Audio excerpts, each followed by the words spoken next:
Welcome to another edition of the Bruce and Bob Show. Bob Mueller with News 2. Bruce Doby, Nashville media entrepreneur, coming to you from Jimmy Kelly's Steakhouse downtown, brought to you by Hall Strategies. We appreciate all of our folks supporting our causes. We're here to talk a little bit of politics. Big week, especially the abortion ruling by the U.S. Supreme Court. We're going to talk with Jeff Teague of Planned Parenthood a little bit later. Also, another terrorist attack in Istanbul, Turkey. Donald Trump doubles down on waterboarding but pulls off of the Muslim ban, which is interesting. Hillary Clinton doesn't say a whole lot about the terror attack yet, and we lost the great Pat Summitt. So a lot going on, and also some vice presidential politics. You're just rolling it out there. The only thing I could add to that would be Brexit. Yes. And so I guess if you combine the Brexit issue, which is again an example of that nationalism and insularity that we appear to be showing around the globe, with the bombings in Istanbul and the threat of terrorism there. I mean, some of those world trends and global trends appear to be, favoring Trump, quite frankly, and not favoring Hillary. And I'll talk a little bit about Brexit, because it was a surprise. I think everybody knew it was going to be close, but everybody thought the stay vote was going to happen. And when it didn't, we saw what happened to the stock market, not just here in the U.S., but worldwide. It's beginning to settle itself out. Some are saying it actually may be better, but the European government right now in Britain is a mess. They don't have a leader. The new prime minister, who they thought was going to be it, has said no today. So it's quite a disturbance, as it were. A great disturbance, and of course, of all the allies we could possibly have, the United Kingdom is our #1 ally, with Israel possibly a close second. Throws international markets into turmoil, and it really remains to be seen how England carves a future for itself economically, because this is really, really ugly. And to the extent that this affects the presidential race, again, it's a Trump thing. And he goes to Scotland in the weirdest deal to promote his golf course. And then turns that around and says, hey, Brexit's good for my golf course because the pound is now devalued and people can come here and have a cheap vacation. I mean, the guy's a trip. The guy is a total trip. Speaking of Donald Trump, though, he did make hay and made some more points after his strong statements on waterboarding. Whether you agree or disagree, it certainly fired up his base following the terror attack in Turkey. I don't know if what that does for the great undecided. We still see these numbers. They have not changed. The numbers stay the same. It's 55 negative for Clinton, 69 for Trump. Their support stays the same. That middle point, is that really going to be attracted by a waterboarding discussion, or whether he takes the Muslim ban away, which of course may anger his base? Yeah, I think further international instability can only favor Donald Trump, because as was shown with Bush 43, after 9/11, a vast majority of Americans wanted revenge, and we are a vengeful nation, and we want an eye for an eye and a tooth for a tooth. So as long as this continues, and as long as there's a sense of anxiety and unease, I tend to think that this favors Donald Trump, as opposed to her strategy, which is more mature, nuanced, professorial, internationalist, and all that. So it can only favor him. You think she made a mistake? She was at a town hall meeting in California talking about all kinds of issues, economy, jobs, and the like, and never mentioned the terror attack. No, never mentioned it at all. One great thing she did this week was her appearance with Elizabeth Warren, which I thought just jacked it out of the park. Elizabeth Warren was a home run for her, wasn't she? She was a home run, and she's looking at Tim Kaine as a VP candidate. I thought Elizabeth Warren would be a mistake to go to your left. You want somebody more centrist, but the two look awfully good together. One final point on the VP selection thing. More and more talk that you're hearing about Bob Corker realistically being a potential vice presidential candidate for Donald Trump. He would be a terrific choice for Donald Trump. He's a moderate Republican from a southern state who does well with the electorate, who crosses the lines real well, can negotiate. That's part of his panache. He's good at cutting deals, as is Trump. Probably a little bit more down to earth. But my question is, do you really think Bob Corker wants to tie to that wagon? I think it was smart of him to approach Trump, talk about foreign policy, be a mentor, as it were. Maybe if Trump gets elected Secretary of State or something like that. But if you're hooked up to the campaign and then running for re-election, if this is a disastrous election, they get wiped out, or it really is a political question mark for him. Yeah. And I think after the show, either you or I need to call Tom Ingram and say, Ingram, call Corker and tell him how stupid this is. Is he running or not? No, just tell him how dumb it is. You do not want the first paragraph of your obituary to say that you were a one-time vice presidential candidate for Donald Trump. Right, with Donald Trump. Now, had you been the number 2 for Mitt Romney, that's another story. But this is inadvisable. Well, and I think Bob Corker down the line may want to run for president. And if Of course that's he really does. true, he does not want to do this. No, this would be a bad launching pad. Not a good idea. We lost a great Tennessean with Pat Summitt this Yeah. week, and you all knew it was coming. She had a brave fight with Alzheimer's for the past 5 years, 38 years as head Yeah. coach of the UT Lady Vols. 1,098 victories, the most ever, 8 national championships, and more than a basketball coach. You know, she was such a fixture in Tennessee and a mentor to these young women Yeah. before they came to the program, while they were in the program, and afterwards. A real loss for the state. Yeah, great loss to this day. 2 things stood out in all the things that were said about her. One was the fact that when she was having her baby, she went into labor and insisted that she get on the plane so that she could have her child in Tennessee. I know, that was pretty good. That was the unbelievable thing. And the other deal was the number of girls or women or whatever, I guess they're girls when they enter her program, when they entered her program, all of them graduated from college. 100%. 100% graduation remarkable. That's maybe the biggest achievement that she had. Yeah, It's terrific. phenomenal. So those 2 things really stood out. Great lady and a great loss to the We state. will miss her. Yeah. The other big news coming out of Washington, of course, from the U.S. Supreme Court, the abortion ruling, shooting down a law in Texas which required abortion clinic doctors to be on staff at area hospitals. Tennessee has a similar law. Let's bring Jeff Teague in from Planned Parenthood here in Nashville and talk about the ramifications of this, because, Jeff, as you know, this law in Tennessee is very similar to the Texas law. It is already being challenged in federal court here. So what's the status? The Supreme Court has ruled the Texas law unconstitutional. What impact does that have on the Tennessee law? It doesn't have any impact in Tennessee immediately. We need to wait and see what's going to happen, but it does set a really strong precedent for challenges to these types of restrictions, not only here in Tennessee, but across the country. I think some important points are that the court said, now for the 3rd time, first with Roe in 73, then in the Casey decision in 92, and then with this decision, they have said emphatically that women in this country have a constitutionally guaranteed right to access abortion. But what was really interesting about this ruling, too, was that they came out very strongly and said that restrictions that are designed solely to make it more difficult for women to access abortion, that have nothing to do with improving the quality or protecting women, are unconstitutional It just as well. placed a hurdle, is what Exactly. the Supreme Court said. Exactly. Okay, so going forward, what we might expect because of this ruling, and I want you to elaborate on this because I'm having a hard time understanding this. Prior to this case, one of the determinants was whether it affected negatively or positively the health of the woman, correct, up to this point.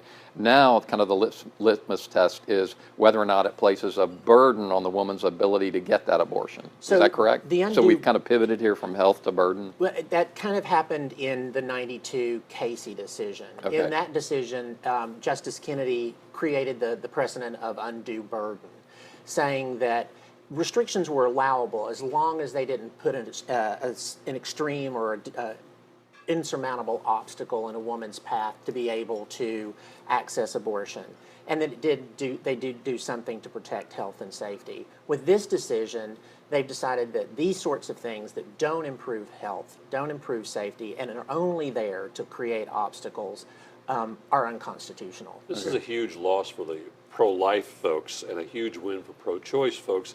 And you know as better than anybody, you know, we respect people's opinions. They have Absolutely. the right to their opinions. But this argument is so filled with mistruths and half-truths and selling of the pro-choice folks are pro-abortion. I don't know anyone who is pro-abortion. This is a legal procedure. The Supreme Court has said so. And folks who disagree have every right to disagree. But the court has now said, and this is where it really will become interesting in Tennessee, you can't just build barriers to keep people from achieving or selecting a legal procedure. So the question then becomes, as this goes forward, will that discussion be part of future legislation from the pro-choice or pro-life folks as to what they want to try to implement here in Tennessee? I'm sure it is. I think another important point to make and for people to understand is that abortion is an incredibly safe procedure. It's one of the safest medical procedures that a woman can receive. And in fact, in Justice Ginsburg's opinion, she points out that abortion is safer than childbirth, it's safer than a tonsillectomy, it's safer than a colonoscopy, and in-office dental surgery. And none of those procedures, none of those have any of those requirements about admitting privileges or facilities being licensed. So, as she says, that complications with abortion are rare and rarely dangerous. So I think that that's a really important point that people need to understand, that it is incredibly safe. And what we want to do is to make sure it continues to be safe. And when we put these unnecessary obstacles and burdens in the path of women trying to access safe legal abortion, we actually start making it more unsafe. There were anecdotal examples out of Texas of women crossing into the border, crossing the border into Mexico, and getting medications over the counter there, and taking them and not doing it in the right dosages. So we need to do everything we can to make sure it continues to be safe and legal in the country. On a good day, how many votes do you have in the legislature? That's a On a great good question. so probably about 20? A dozen? no more, about 30 or so. Okay. On a good day, we can get 30, maybe 31 or 32. And to your estimation, how does it break out in terms of the eligible voting age population? How does it break out pro-life or pro-choice?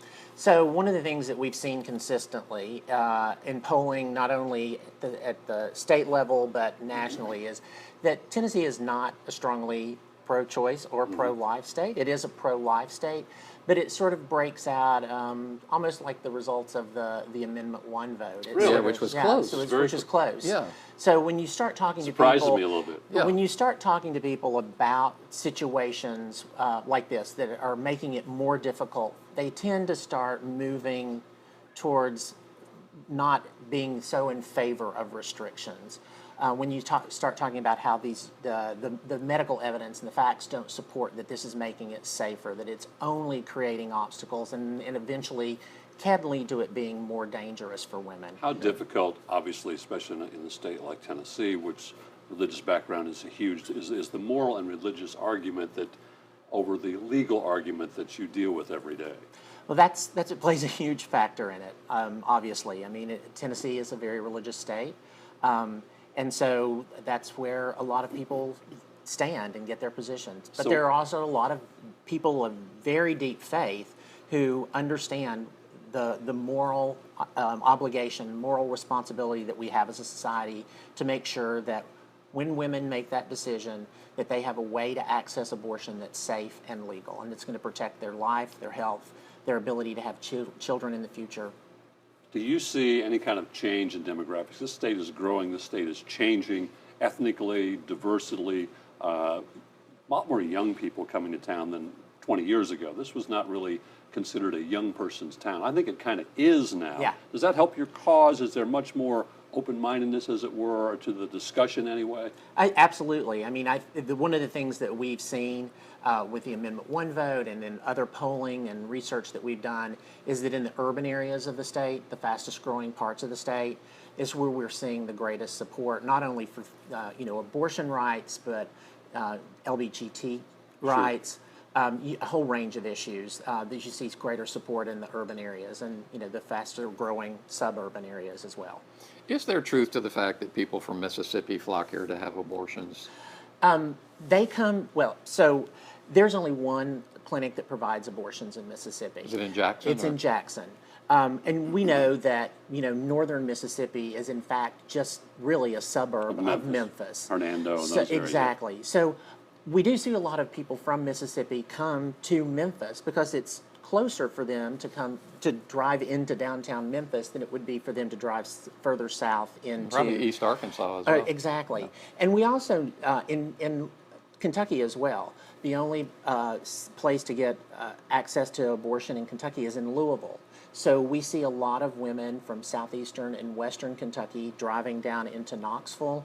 A lot of from western Kentucky coming here to Nashville to access service because it's more convenient. It has nothing to do with the fact that the laws were considered more lenient. It's just people access health care, all kinds of services, where it's most convenient for them. We also see women from northern Alabama driving to Nashville as well. With the Supreme Court ruling now over and with the Tennessee law still being litigated, are your clinics in limbo waiting to see what happens with this federal court ruling here in Tennessee and the ramifications of the Supreme Court ruling? Yeah, so we went ahead and we've been operating under those restrictions over the past year now, and we'll continue to do that until there's a final decision in the case here in Tennessee.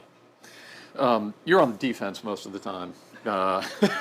Somebody, you're just, I mean, you sit around all day going, well, who's going to drop this, this crazy bill into the hopper the next in order to put you out of business?